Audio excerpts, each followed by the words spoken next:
아멘. 우리 한 번 더 기도하고 주님 말씀 듣습니다. 은혜로우신 아버지 하나님, 오늘도 우리가 거룩한 예배를 통해 또 주님의 영광과 은혜를 함께 누리며 귀한 말씀 앞에 섭니다. 주께서 오늘도 우리의 마음을 주장하여 주셔서 열린 마음으로 주의 말씀을 듣고 선한 목자이신 주님을 의지하는 귀한 시간 될 수 있도록 인도하여 주옵소서. 몸이 불편하여 나오지 못하는 안타까운 우리 귀한 성도들이 있습니다. 하나님, 저들이 그 자리에서 주님의 말씀을 듣고 또 그 자리가 바로 거룩한 성전이 될 수 있는 하나님의 귀한 자녀들이 되게 축복하여 주옵소서. 전하는 자 오직 주님의 은혜만을 구하오니 주님의 말씀만을 전할 수 있도록 함께하여 주옵소서. 예수님의 이름으로 기도합나이다. 아멘. 오늘 양과 목자에 대한 이야기 세 번째 말씀을 통해서 10장을 제가 정리하려고 합니다. 오늘 말씀을 통해 진정한 생명의 문 되시고 또 선한 목자이신 주님을 따라가는 그런 귀한 믿음의 인생이 되기를 소원하면서 우리가 한 두 가지로 주님의 은혜를 나누도록 하죠.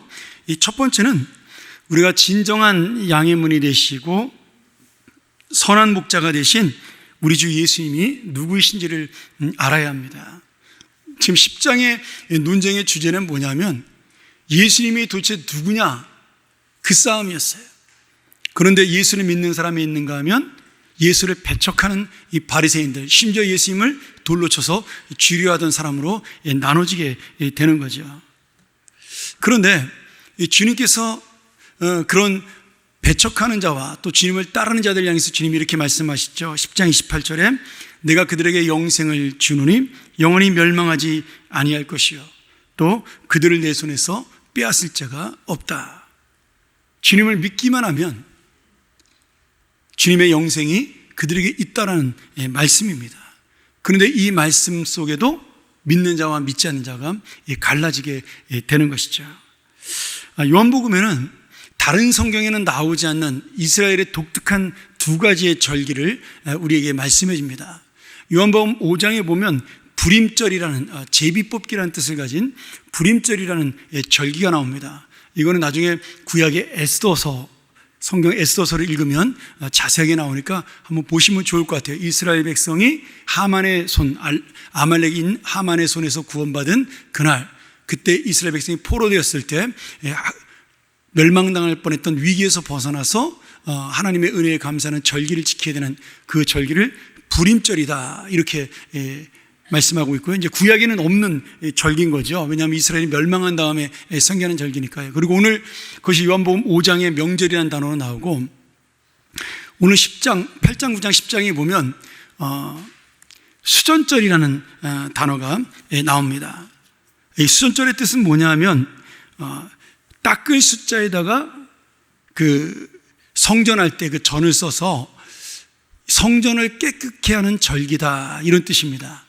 근데 이게 이스라엘 말로는 하누카라는 절기예요.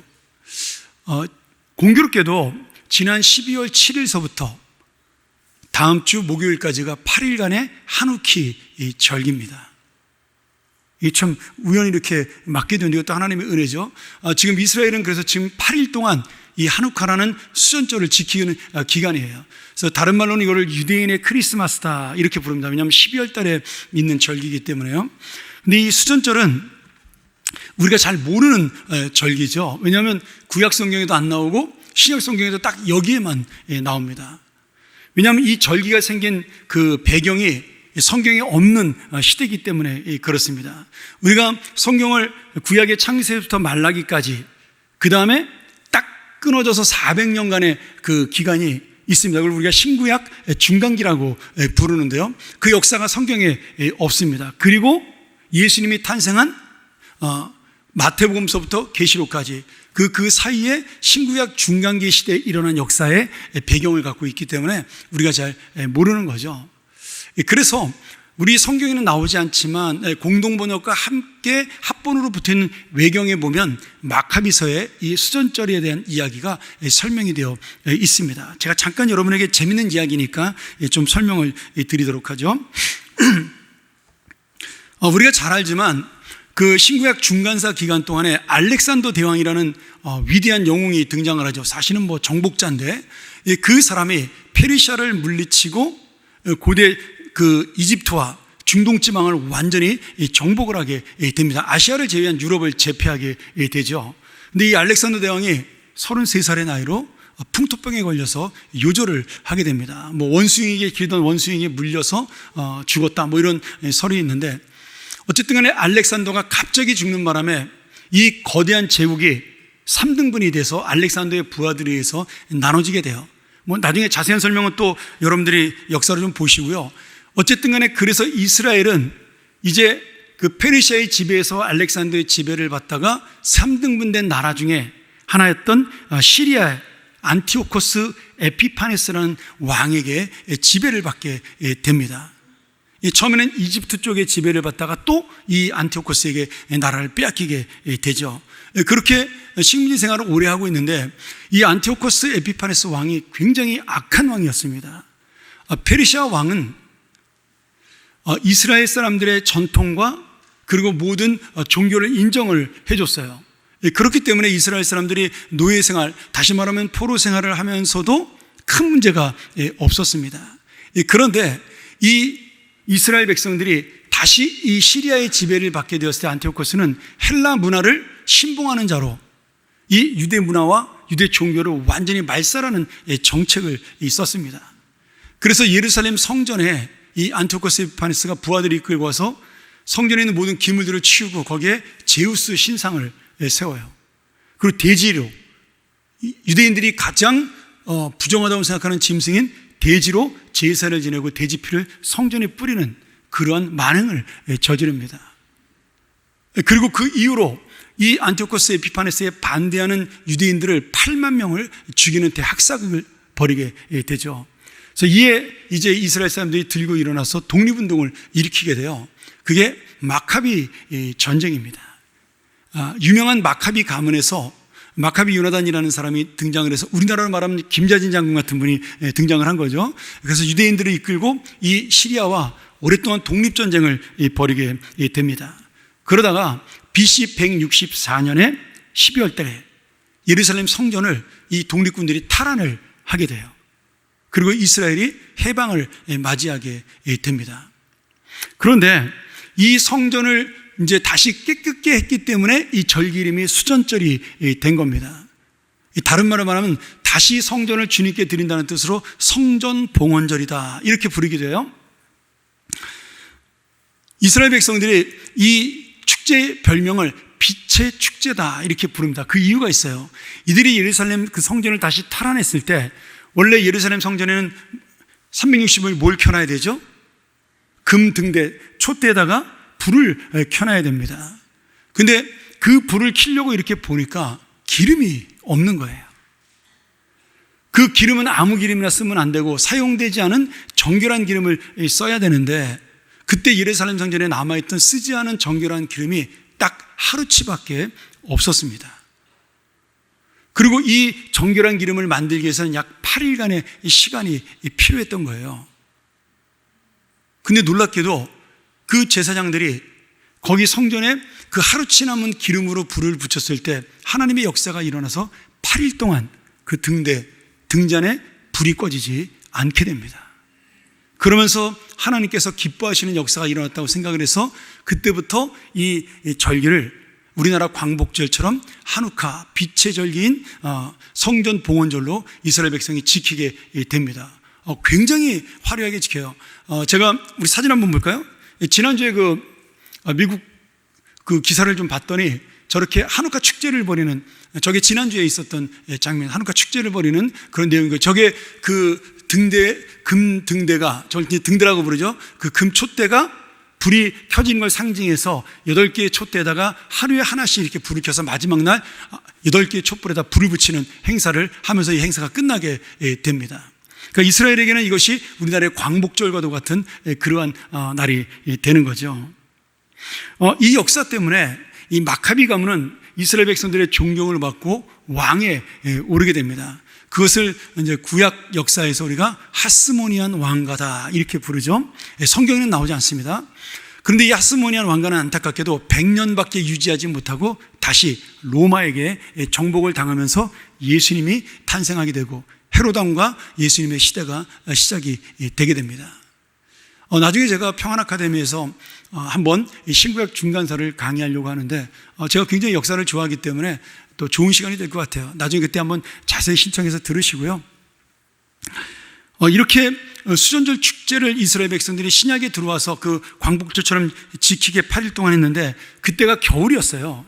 그래서 유대인의 크리스마스다 이렇게 부르기도 하는 겁니다.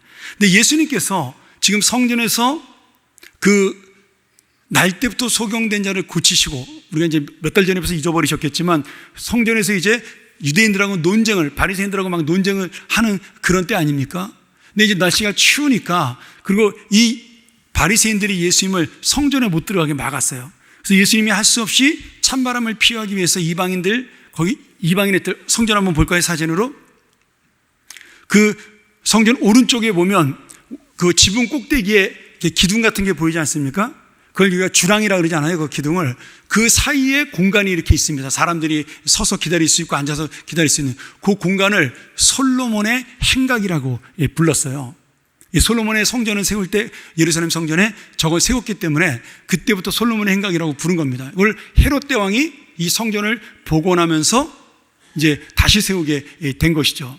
예수님 당시에 저 성전은 우리가 예루살렘 제3성전이라고 부릅니다. 또는 헤롯이 지었기 때문에 헤롯 성전이다 불렀는데 46년 동안 건축을 했어요. 그래서 예수님 당시에도 완성이 되지 않았습니다. 그리고 완성되자마자 5년 만에 로마 군인들에 의해서 다시 불타는 그런 비참한 역사가 있죠. 어쨌든 간에 완성은 되지 않았지만 제사를 지냈기 때문에 백성들은 거기서 성전을 왕래를 했고, 저 솔로몬의 행각은 성전 바깥 뜰이에요. 그러니까 이방인의 뜰이라고 불리는 성전 뜰이기 때문에 거기에는 어떤 사람들, 성전에 못 들어가는 여자 또는 장애인, 이방인, 그런 사람들만 저 성전 바깥에서 제사를 지낼 때 기다리고 있었습니다. 근데 예수님이 지금 성전 안에 들어가지 못하고 그 솔로몬의 행각에서 지금 기다리고 있는 거죠. 그러면서 예수님이 요한복음 8장에서 내가 세상의 빛이라고 말씀하시지 않습니까? 그 말이 뭐예요? 이 하누카 절기, 이 수전절 절기를 지키러 온 사람들이 촛불을 켜면서 이 불이 하나님이 우리를 지켜주는 진리의 불빛이다라고 이렇게 외쳤지만, 예수님은 이 성전의 주인은 바로 하나님의 아들인 나이고, 내가 바로 너희들이 그렇게 꺼지지 않도록 하나님의 동행을 소망하는 진짜 빛이 바로 나다. 그래서 예수님이 내가 세상의 빛이라고 당신의 메시아 되심을 선포하는 그런 내용이 나오는 겁니다. 그러니 이 절기, 하누카인 이 수전절 절기를 잘 모르면 예수님이 지금 세상의 빛이라고 말씀하는 의미에 대해서 우리는 잘 이해하지 못하는 겁니다. 유대인들이 믿었던 그 성전의 빛은 예수님을 상징하는, 꺼지지 않는 예수님의 진리와 보호하심을 상징하는 그런 상징물에 불과한 것이고, 진짜 빛은 우리 주 예수 그리스도라는 사실이죠. 그래서 예수님이 그것을 선포한 거예요. 내가 진짜 세상의 빛이라고. 그런데 유대인들이, 바리새인들이 예수님을 믿지 않습니다. 그래서 하나님의 아들이라고 말씀하시는 예수님을 보고 신성모독이라고 생각을 해서 그를 돌을 들어서 죽이려고 하고요, 성전으로 들어가지 못하게 막는 거죠. 그러니 예수님은 할 수 없이 그 솔로몬의 행각, 다시 말하면 이방인들이 모이는 뜰, 여인들이 모이는 뜰, 병자들, 환자들이 모이는 뜰, 왜냐하면 성전 안에는 환자들도 들어가지 못하니까요. 거기서 소외받은 자들과 함께 이 성전에 있게 된 것입니다. 그런데요, 놀라운 건 바리새인들이 예수님을 성전에 못 들어가게 막는 것처럼 보이지만 사실은 예수님께서 지금 이방인의 뜰에 있다는 것은, 이방인의 뜰은 성전의 입구에 있는 거잖아요. 그러니 우리가 선한 목자이신 예수님 배우면서 양의 문이라고 말씀했는데, 예수님이 진짜 이 성전의 문이 되어서 이 사람들을 구원의 길로 인도하는 상징을 보여주고 있는 겁니다. 바리새인들은 몰랐지만 그 성전의 문, 양의 문이신 예수 그리스도를 믿어야 이 진정한 성전의 가치가 있는 거예요. 성전 안으로 아무리 들어가 봐야 예수를 믿지 않으면 그것은 예수님 말씀하신 대로 절도고 강도인 겁니다. 구원이 없는 거예요. 왜? 진짜 성전은 예수님이니까요. 오늘 그렇기 때문에 이 솔로몬의 행각에서 예수님이 말씀을 전하는 것은 지금 바리새인들이 유대인만 율법으로 구원받을 수 있고 자기들만 선택받은 민족이라고 말씀하는 것을 깨트리는 예수 그리스도의 복음의 역사인 겁니다. 내가 오늘 이 이방인의 뜰에서 이방인에게 말씀을 전할 때 나를 하나님의 아들로 믿는 자, 양의 문으로 믿는 자, 이 성전의 문으로 믿는 모든 자는 구원이 있고 영생의 소망이 있다라고 주님이 지금 선포하고 계신 거죠. 오늘 여기에 성전의 문과 양의 문이 지는 영적인 의미가 있습니다. 성전에서 양을 잡아 제사를 지내는데 그 양을 잡아 제사 지내는 그 양이 누구를 상징하는 거예요? 예수님입니다. 그런데 그 제물의 실체이신 예수님이 나타나셔서 그들에게 구원의 복음을 전하는데 그 구원의 복음을 듣지 못하는 거예요. 왜 그렇습니까? 율법의 눈에 가리워서, 자신들의 생각에 가리워서, 내 선입관과 내 전통과 내 생각에 가리워서 예수 그리스도가 진리라는 사실을 인정하지 않는 겁니다. 여러분, 이것이 유대인들에게, 바리새인들에게만 주는 말씀이 아니에요. 우리도 그럴 수 있습니다. 내가 오늘 이 자리에 앉아 있는데 바리새인처럼 성전 안에 들어와 있는데 그 성전에서 말씀하시는 진짜 중요한 예수 그리스도, 참된 제물 되신 예수 그리스도를 깨닫지 못하면 이 교회에서 우리가 예수를 위해 예배를 드리고 예수의 영광을 위해 예배를 드리지만 그 예수 그리스도가 주시는 진정한 삶의 의미와 진리의 목적을 깨닫지 못하면 나 역시도 다른 문으로 들어온 절도요, 강도가 되는 겁니다. 오늘 여러분, 주님의 허락이 있어야 그 문은 열립니다. 믿음이 있어야 그 문은 열리는 거예요. 문을 두들겨야 그 속에 들어갈 수가 있는 겁니다. 요한계시록 2장에 나오잖아요. 볼지어다 내가 문 밖에 서서 너희들을 기다리니 너희들이 문을 두들기면 내가 너희들과 함께 먹고 마시라고 말씀했잖아요. 근데 그 예수님을 성전 안에 들어와서도 알지 못하고 믿지 못하고 그냥 그렇게 자기들의 생각만으로 살아간다면 그것이야말로 예수님을 믿지 못한 강도가 되는 거죠. 구원을 빼앗은 사기꾼이 되는 겁니다. 오늘 여러분, 우리가 신앙의 문제라는 것이 바로 그렇습니다. 아니, 신앙의 문제뿐 아니라 세상의 모든 문제도 마찬가지예요. 예수님이 문을 열어줘야 내가 그 문제에서 나갈 수가 있습니다.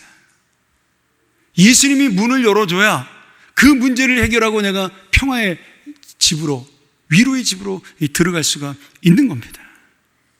사람들이 이 진리를 모르고 이 복음을 모르고 내 능력으로, 내 힘으로, 내 욕심으로, 내 생각으로, 심지어는 예수님과 상관없는 행동으로 그 문을 열려고 할 때 그 문은 열리지 않을 뿐만 아니라 그들은 도적이 되는 것이죠. 여러분, 목자 없는 양 한번 생각해 보세요. 양이 목자 없이 그 문을 나갔어요.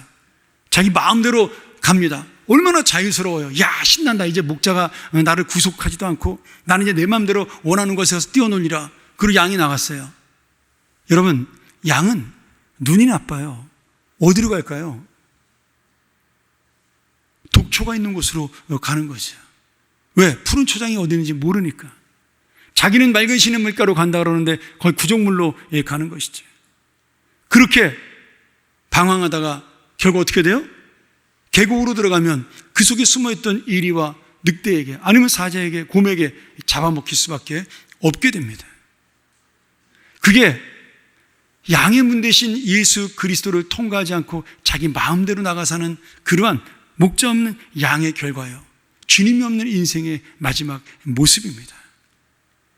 화려해 보이고 대단해 보이는 것처럼 보이지만 그 결국에는 기다리는 것은 파멸입니다.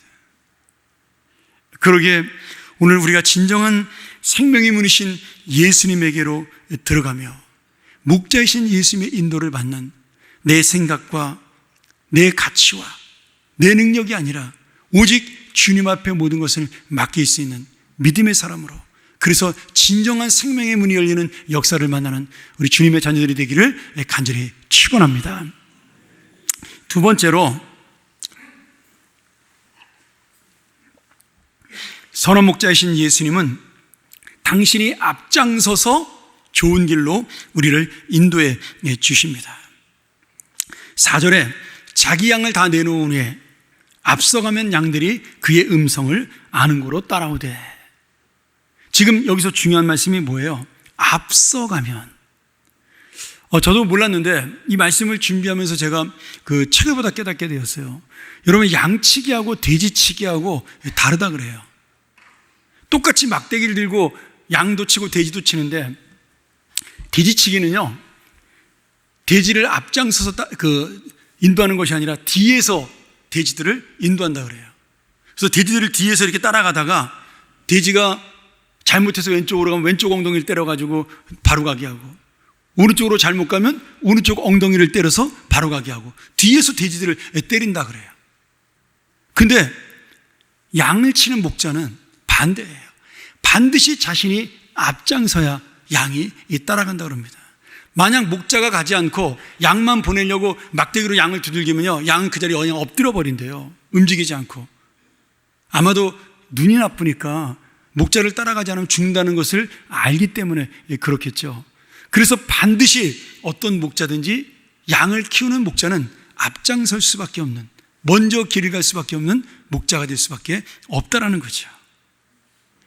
여러분, 이게 무슨 말씀일까요? 예수님께서 선한 목자라는 의미는 지금 우리의 길을 먼저 가시고, 그래서 그 길에서 먼저 어려움 당하시고 먼저 다 경험하신 다음에 우리를 가장 좋은 길로 인도해 주신다는 거예요. 시편 23편에 제가 좋아하는 말씀이 나오잖아요.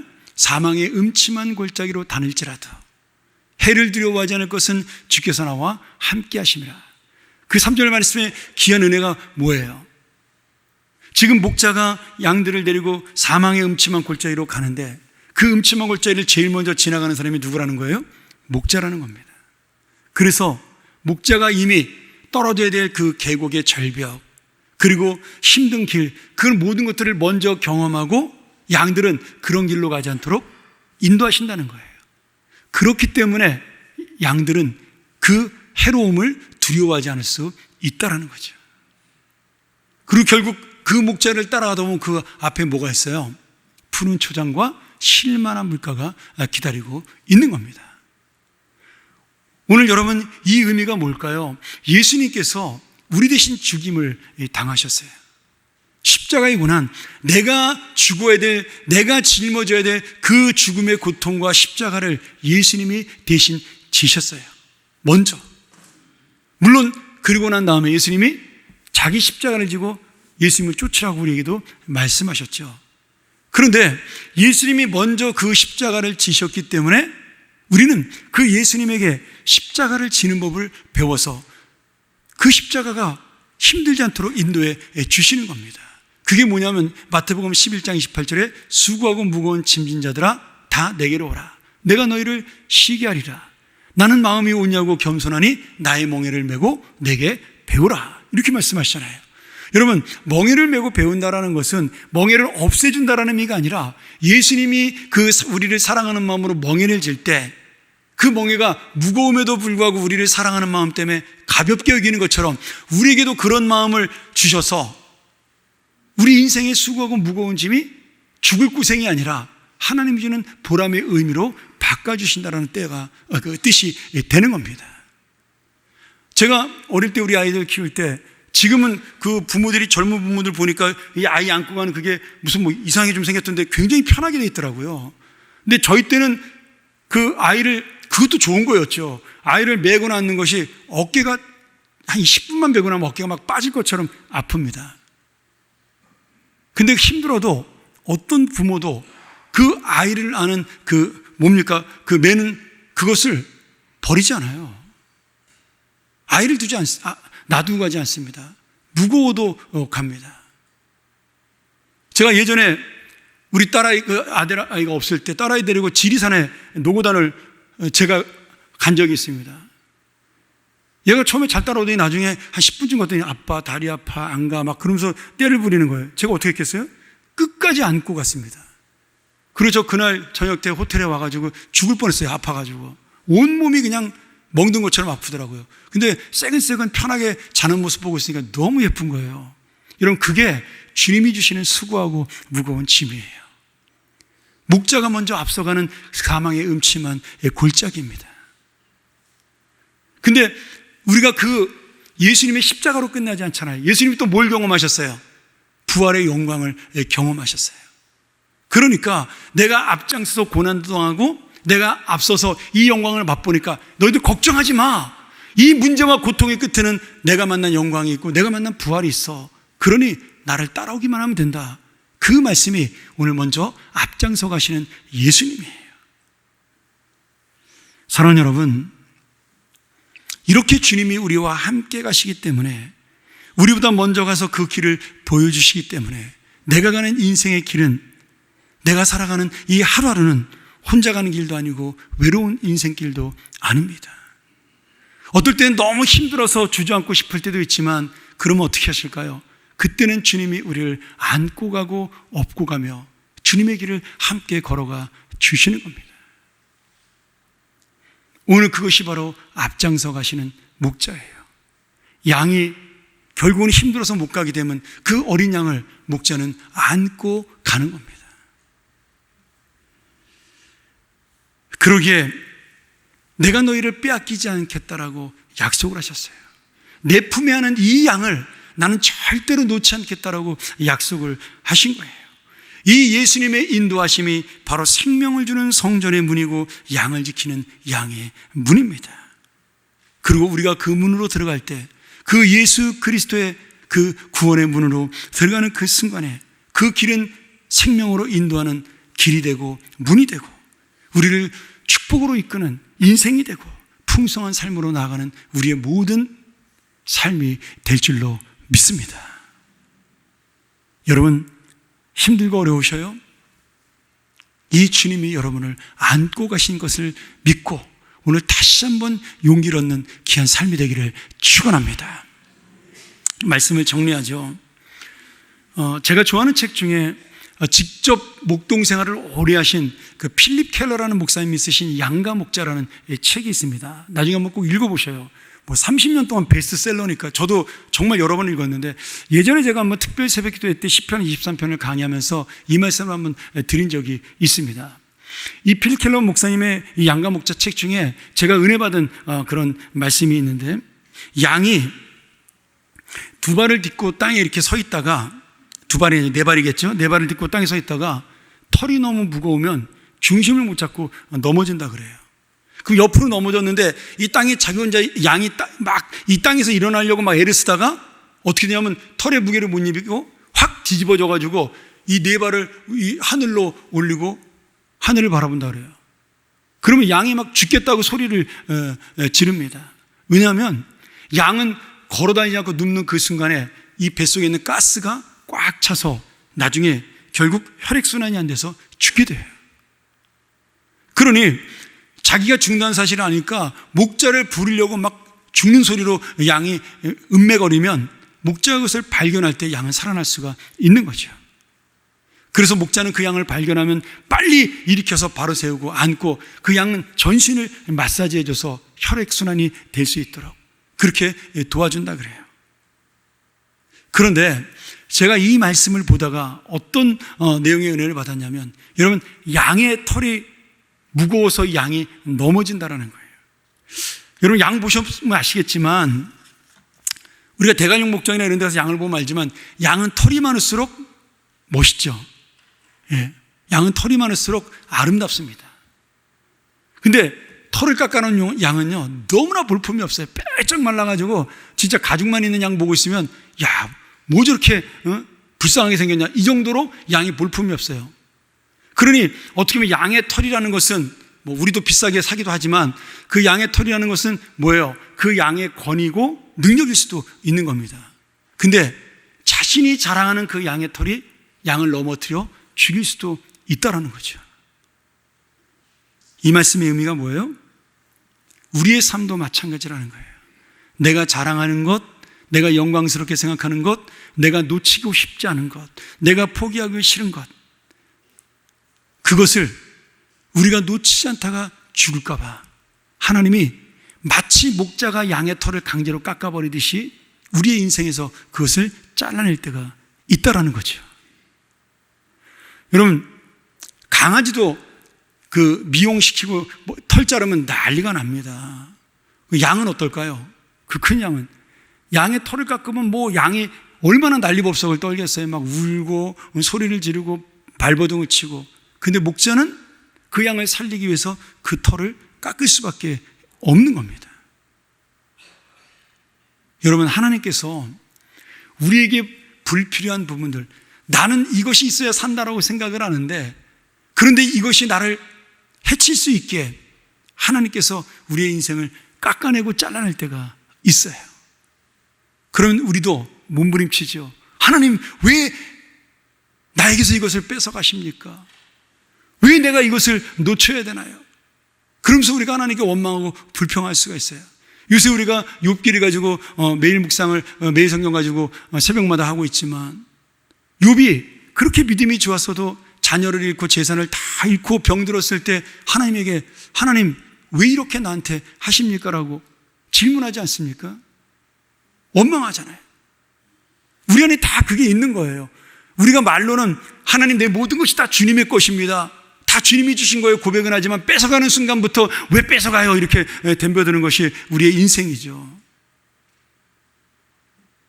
여러분, 그런데 하나님이 그것을 뺏어가는 이유가 있어요. 건강도 뺏어가고 재물도 뺏어가고, 뺏어가는 게 아니라 도로 걷어가시는 거죠, 하나님 것을. 그 이유가 우리를 살리시기 위함입니다. 필요 없는 부분들을 깎아내어 우리를 사람으로 만드는 거예요. 미켈란젤로가 다비드상을 만들었을 때 그랬대잖아요. 어떤 사람이 어떻게 이렇게 아름다운 것을 만들었습니까? 그러니 미켈란젤로가 이렇게 대답했다고 그러잖아요. 큰 돌멩이에서 필요 없는 부분을 깎아냈더니 거기에 다비드상이 탄생하더라. 여러분, 깎아낼 때 아프고요, 짜내낼 때 아파요. 걷어가면 힘듭니다. 근데 그래야 우리가 살기 때문에, 그래야 하나님의 아름다운 인생이 이루어지기 때문에 우리에게 뺏어갈 때가 있습니다. 우리에게 포기하라고 말씀하실 때가 있는 겁니다. 사랑하는 여러분, 그래서 우리 주 예수 그리스도는 어떤 상황에서도 우리를 인도하는 생명의 문이요, 가장 좋은 길로 인도하시는 양의 문이 되어 주시는 겁니다. 나는 모르고, 나는 이해하지 못하고, 나는 오늘도 목자가 어디로 가는지 모르지만, 그러나 믿음으로 내가 순종하고 따라가면 그 길이 어떤 때는 사망의 음침한 골짜기를 지나는 것처럼 보여도 결국은 그 마지막 끝에는 푸른 초장과 실만한 물가요, 영생의 소망이 있는 인생이요, 구원의 결국이 있는 아름다운 열매가 맺어질 줄 믿습니다. 오늘 이 진정한 생명의 문이요, 양의 문이 되셔서 결국은 우리를 주님의 푸른 초장으로 인도하시는 우리 주 예수 그리스도를 마음에 믿고 살아가는, 그래서 오늘도 소망을 놓치지 않고 기쁨으로 살아가는 우리 모든 주님의 자녀가 되기를 간절히 축원합니다. 우리 함께 이 시간 이 말씀을 의지하면서 함께 기도했으면 좋겠습니다. 내가 주인 삼은 것들, 하나님, 내 것이라고 생각했던 것들 우리가 놓치지 않게, 정말 해달라고 울부짖었던 것들, 그 모든 것들이 하나님의 것이 아님을 다시 한번 깨닫게 하시고, 오늘 주님이 우리를 깎아내므로 생명을 살린다는 사실을 기억하며 주님만을 믿습니다, 다시 한번 기도하며 나아가는 이 시간 되기를 소원합니다. 함께 기도하겠습니다. 하나님 아버지, 내가 주인 삼은 것들 내려놓고 내 주님 앞에 나아갑니다. 내가 사랑하고 포기하지 못했던 것들 내려놓고 주님만을 붙듭니다. 그 속에 생명이 있다는 사실을 알게 하여 주옵소서. 그 안에 진정한 소망이 있음을 깨닫게 하여 주옵소서. 이 수고하고 무거운 짐 하나님께 매는 법을 배우는 인생 되게 하여 주시옵소서. 하나님 아버지, 오늘도 이 말씀 우리의 마음속에 생명이 되어 다시 한번 선한 목자이시며 양의 문이 되시고 생명의 문이 되신 예수 그리스도를 순종하며 따라가 어느새 푸른 푸른 초장과 그 실만한 물가로 인도되는 귀한 인생, 귀한 삶이 되게 하여 주옵소서. 예수님의 이름으로 간절히 기도합나이다. 아멘.